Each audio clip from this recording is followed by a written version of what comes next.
Welcome to view point. హిమాలయాల్లో ముసలం జమ్మూ కాశ్మీర్లోని పూంచ్, రాజౌరి జిల్లాలో కుండపోత వానలు, భీకర వరదలు, విరిగిపడిన కొండచర్యలు జనజీవితాన్ని అస్తవ్యస్తం చేశాయి. కొద్ది రోజుల కిందట డోడా, కిష్వార్ జిల్లాలోనూ అవి వణికించాయి. ఉత్తరాఖండ్, హిమాచల్ ప్రదేశ్ వంటి చోట్ల ఇటీవలి కాలంలో ఇలాంటి ఉత్పాతాలు తరచూ సంభవిస్తున్నాయి. వీటిని సాధారణ విపత్తులుగా పరిగణించడానికి వీల్లేదు. నిజానికి హిమాలయ ప్రాంతాల్లో భారీ వర్షాలు కురవడం మామూలే. కానీ గత కొంతకాలంగా వాటి తీవ్రత అధికమవుతోంది. వాతావరణ మార్పులకు మితిమీరిన మానవ కార్యకలాపాలు తోడవడం వల్లే ప్రకృతి ఉత్పాతాల దుష్ఫలితాలు పెరుగుతున్నాయి. ప్రపంచ సగటుతో పోలిస్తే హిందూ కుష్ హిమాలయ ప్రాంత ఉష్ణోగ్రతలు 1950 తర్వాత 2 డిగ్రీల సెల్సియస్ మేర ఎక్కువయ్యాయి. గడిచిన 2 దశాబ్దాల్లో జమ్మూ కాశ్మీర్లోని పలు ప్రాంతాల్లో వేడిమి 1 డిగ్రీ మేర పెచ్చుమీరింది. దీనివల్ల కుంభవృష్ణులు, ఆకస్మిక వరదల ప్రమాదం తీవ్రతరమవుతోంది. వాటి దాటికి పర్వతాలు విరిగిపడి విధ్వంసం సృష్టిస్తున్నాయి. ఉష్ణ ప్రకోపంతో కార్చిచ్చులు పరిపాటిగా మారుతున్నాయి. విచ్చలవిడి తవ్వకాలు, నిర్మాణాల వల్ల హిమవనరుల్లోనూ ముసలం పుట్టి ఎంతో మంది జీవితాలు అష్టకష్టాల పాలవుతున్నాయి. 11 రాష్ట్రాలు, 2 కేంద్రపాలిత ప్రాంతాల్లో విస్తరించిన హిమాలయాలు జీవనదులకు పుట్టిల్లుగా, భారతదేశానికి సహజ రక్షక కవచాలుగా నిలుస్తున్నాయి. నవీన పర్వతాలైన వీటిలో భూకంప కదలికలు ఇంకా కొనసాగుతున్నాయి. నేల పొరలు బలహీనంగా ఉన్నాయి.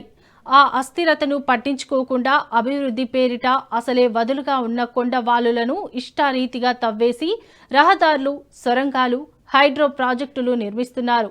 పర్యాటక వసతుల కోసం వరద మైదానాలను ఆక్రమించి నిర్మాణాలు చేపడుతున్నారు. దానివల్ల భారత భూభాగంలోని హిమాలయాల్లో చెట్ల విస్తీర్ణం 2 ఏళ్లలోనే 2.27% పెరిగింది. తత్ఫలితంగా వర్షాలు పడినప్పుడు వరదలు పోటెత్తి కొండచర్యలు విరిగిపడి విపరీతమైన ప్రాణ, ఆస్తి నష్టాన్ని కలిగిస్తున్నాయి. నిరుడు జమ్మూ కాశ్మీర్లోనే అవి దాదాపు 200 మందిని బలిగొన్నాయి. 8,000కు పైగా ఇళ్లను నాశనం చేయడంతో పాటు దాదాపు 78,000 ఎకరాల్లో పంటల్ని నష్టపరిచాయి. 2020-23 మధ్య ఉత్తరాఖండ్లో 213 మంది ఉసురు తీశాయి.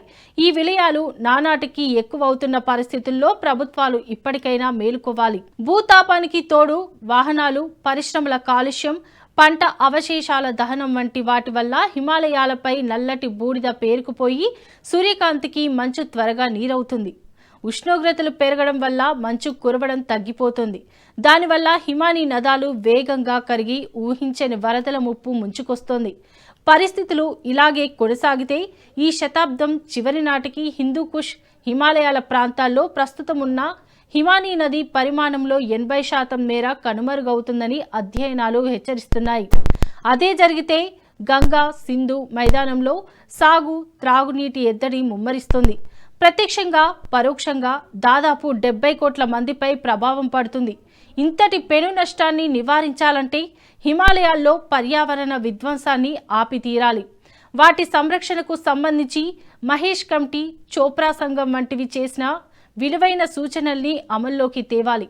ముఖ్యంగా సుప్రీంకోర్టు సూచించినట్లు ప్రగతి పనులు, పర్యావరణ పరిరక్షణ మధ్య ప్రభుత్వాలు సమతౌల్యం పాటించాలి.